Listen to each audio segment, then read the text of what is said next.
This is a Lyapunov fractal.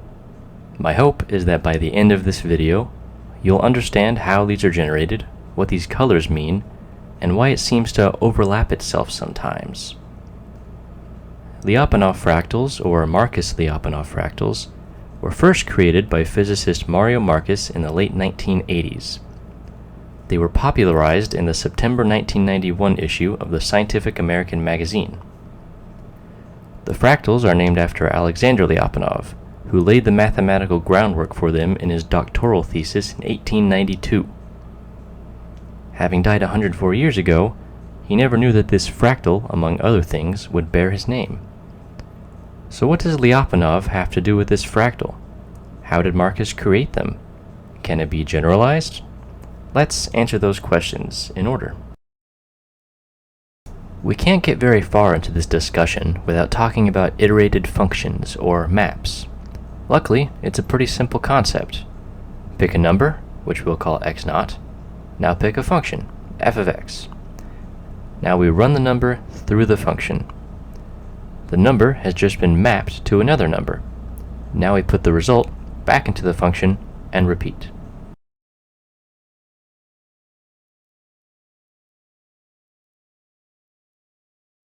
Okay, let's try it with some actual numbers now. We'll have an initial value of -1/2, and our function will be cosine. I've also added a number line so we can see where we end up with each iteration. So we start off at -1/2, then we go to 0.87, then 0.63, and so on. The actual values aren't important. What we're interested in is the behavior. Here we can see that it's kind of zeroed in on a point, about 0.735. In fact, for cosine, regardless of the initial value, the iteration sequence will always converge to this point. Let's look at another example. With this function, the output ends up bouncing between 2 points in a kind of cycle. In another example, the sequence rushes off the screen towards -infinity.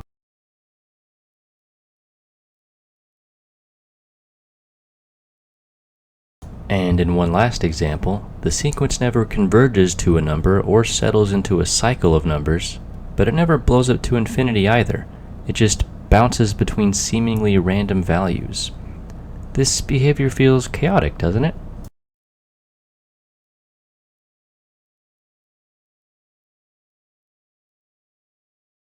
Alright, let's recap on the different kinds of behaviors we've seen.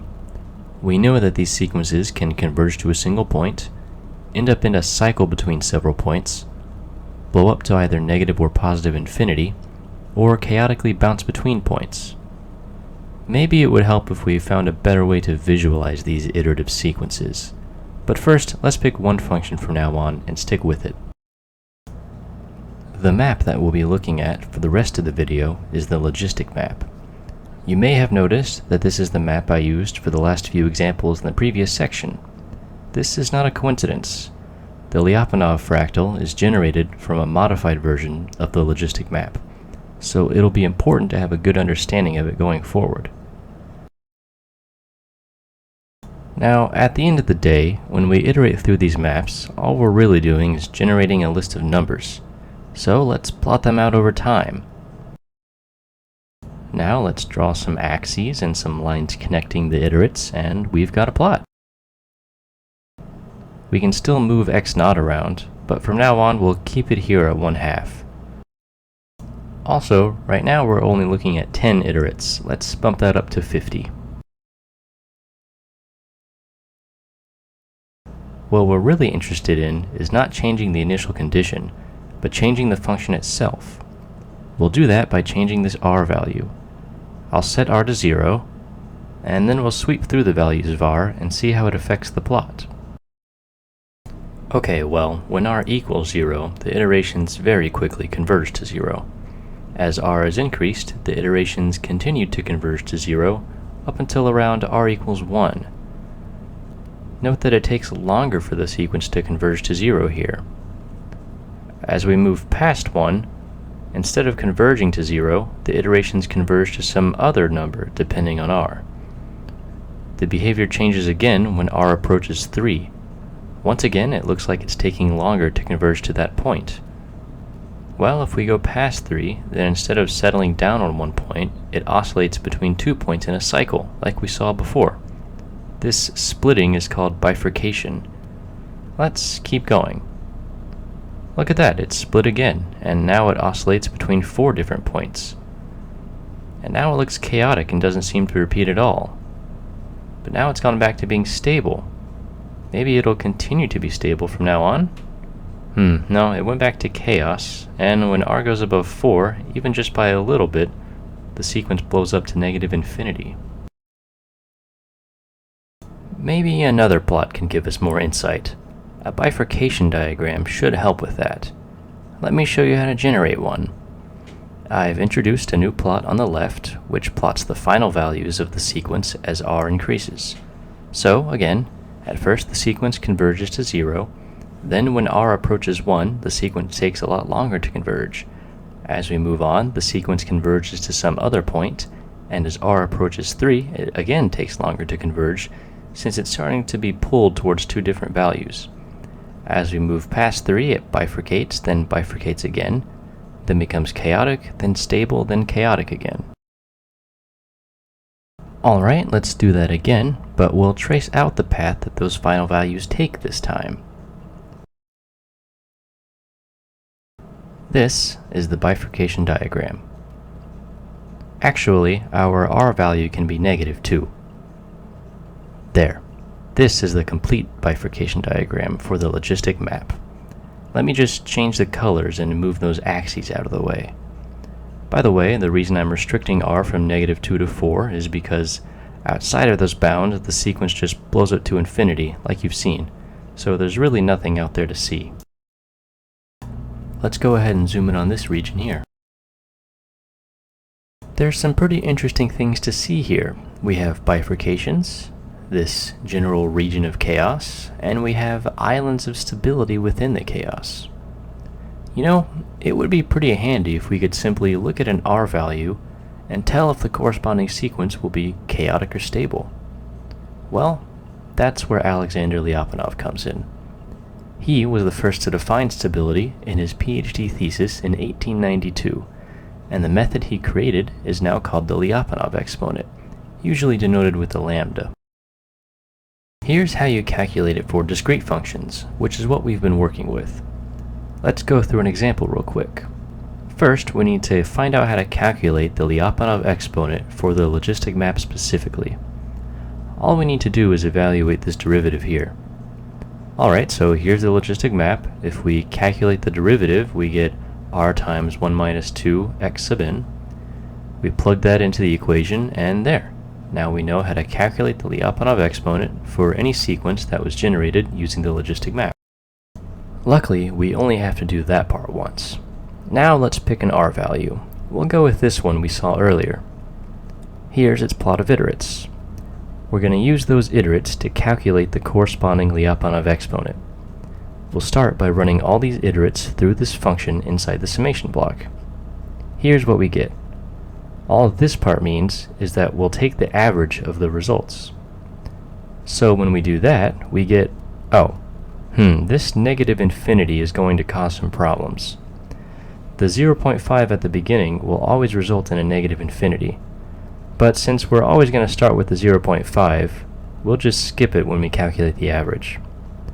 There, now we can actually get a result. One other thing, we're only using 10 iterates. This limit here would like us to use infinite iterates to calculate the true Lyapunov exponent.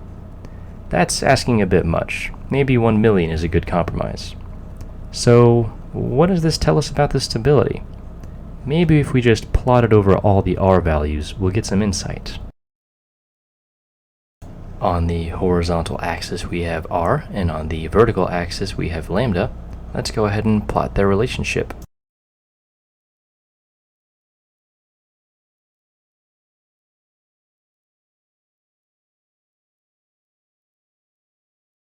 Well, here it is. It's certainly very spiky.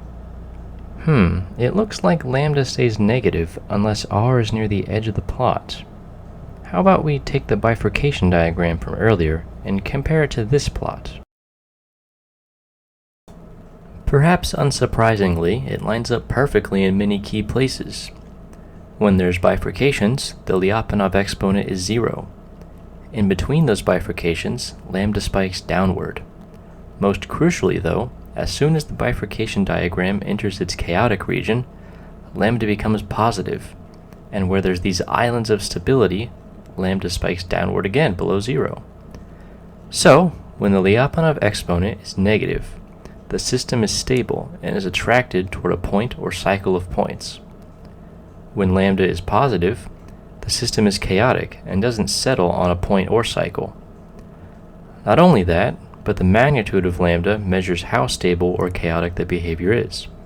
For instance, when r equals 0 or 2, not only is lambda negative, but it's negative infinity. So those are called superstable points.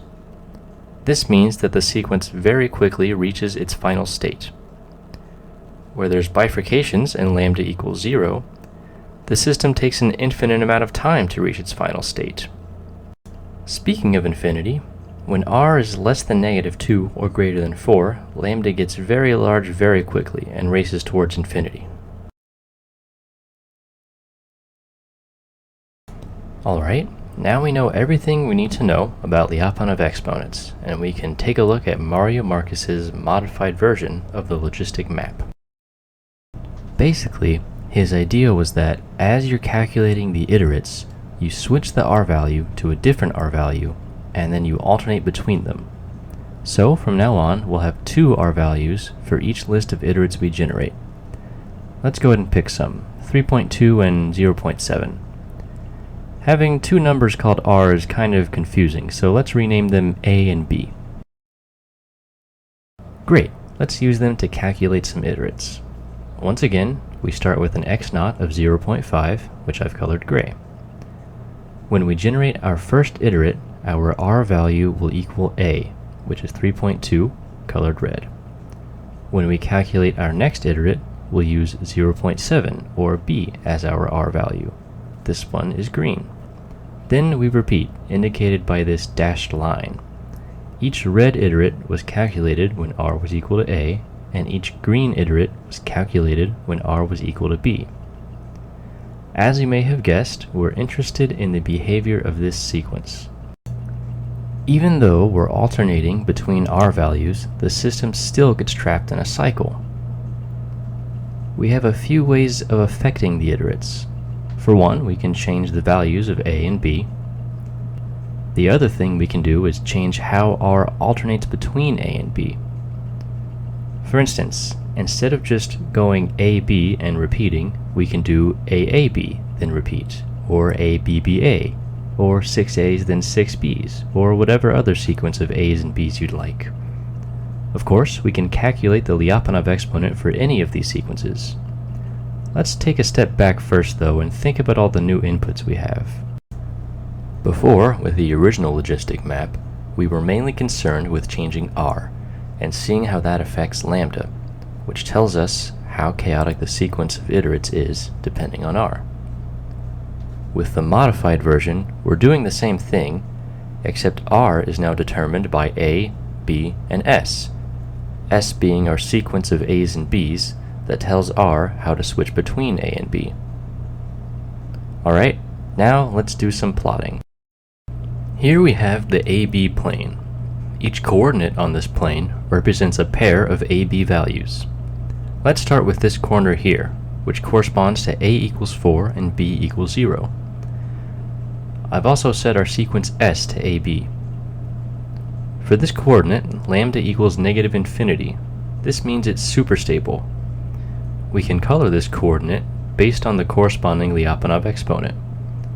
Remember that if lambda is negative, the system is stable, and if it's positive, the system is chaotic. We can create a color scheme based on that information. We'll color stable coordinates yellow and chaotic ones blue. So this one, for instance, will be yellow. Let's look at the next one, a equals 4 and b equals 1. This coordinate results in a positive lambda, so it'll be blue. Now let's go ahead and fill in the rest of the plane.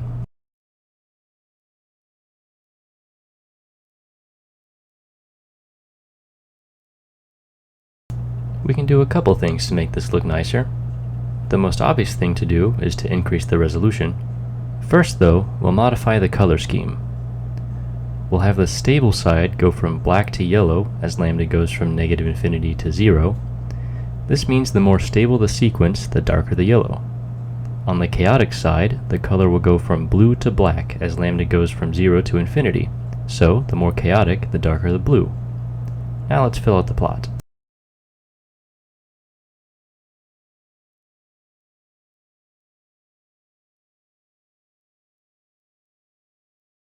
Now this is much better than that flat blue and yellow. Let's double the resolution now.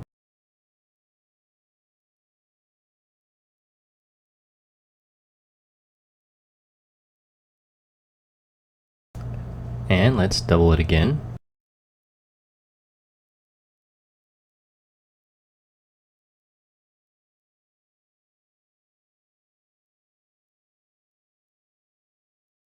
As I increase the resolution, I have to lower the number of iterations so I can generate these in a reasonable amount of time. Anyway, what we're left with is the Lyapunov fractal. These dark bands indicate coordinates of A and B that generate a sequence of iterates that are very stable. The lighter bands correspond to sequences that are less stable, or a bifurcation happens around there. The blue areas are, of course, chaotic. Now, we don't have to use this color scheme, but it's one of the ones that Mario Markus originally used, so it's sort of the default. Now that we're here, let's explore a bit.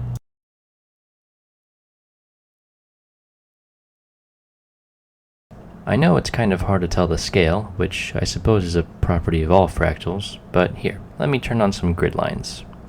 Again, B is horizontal and A is vertical. Each one of these boxes is 1 by 1 on the coordinate plane. This point is 2, 2, and this point is 4, 4. With that in mind, let's zoom out.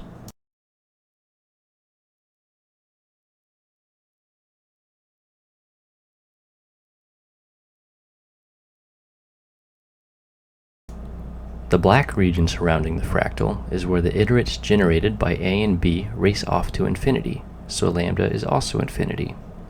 This point is the origin. When either A or B equals 0, the iterates very quickly converge to 0, so lambda is negative infinity. Anyway, like any good fractal, we can zoom in to see arbitrarily small details.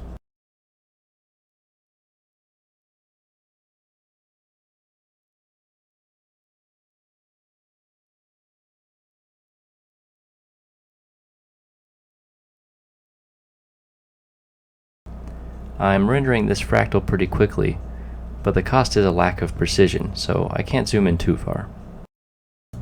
So far, we've only been looking at AB. Let's look at some other sequences.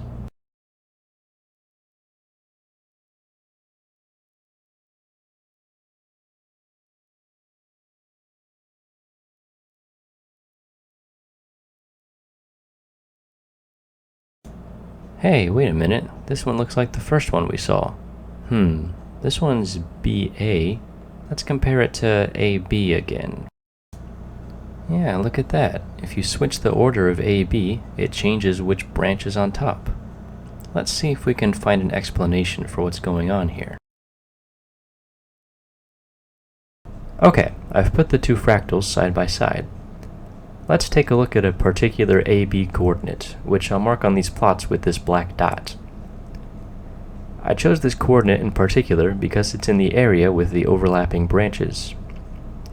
When our sequence is AB, the Lyapunov exponent for that point is negative 6.96.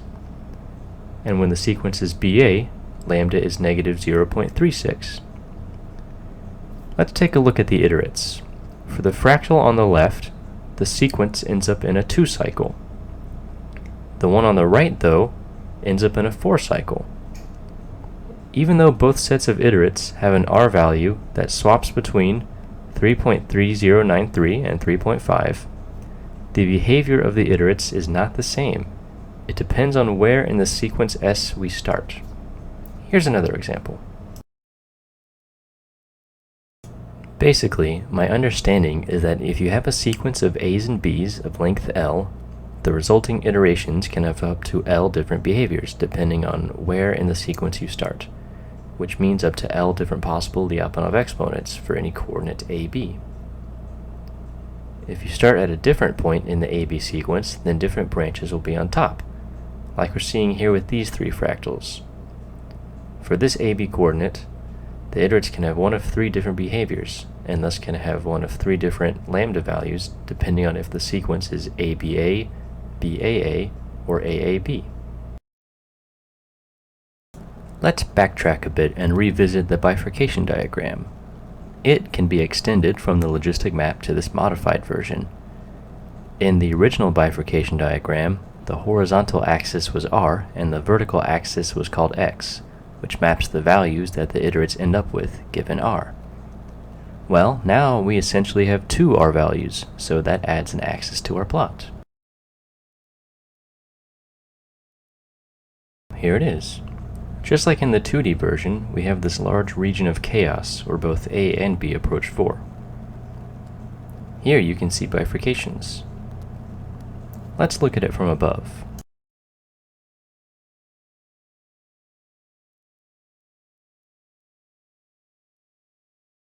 It looks a lot like the fractal, doesn't it?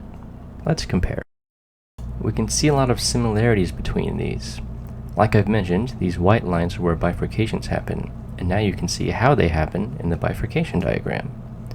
You can also see patterns of lines that are analogous to these dark lines of superstability.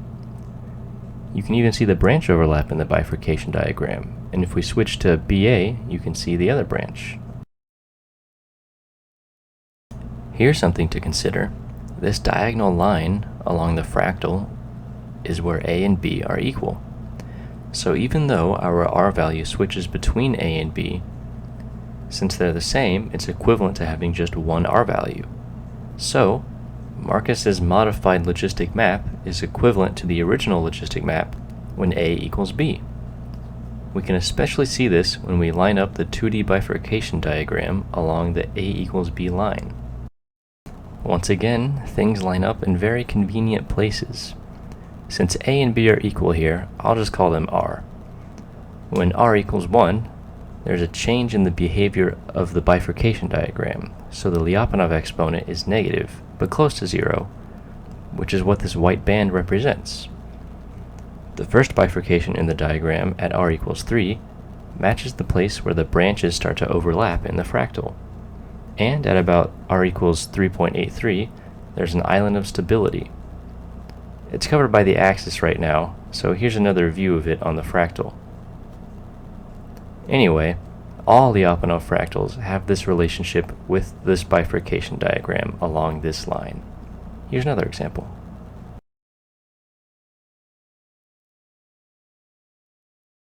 We've looked at 3D bifurcation diagrams, but the fractals themselves can also be extended to 3D. All we have to do is add a new letter to the sequence. There, now there's a C, which adds a whole new dimension to explore. You could render the 3D fractal as an object in 3D space, but we're going to use C as the time axis. That is to say, we'll be looking at 2D slices of the 3D fractal. And that is exactly what you saw at the very beginning of this video.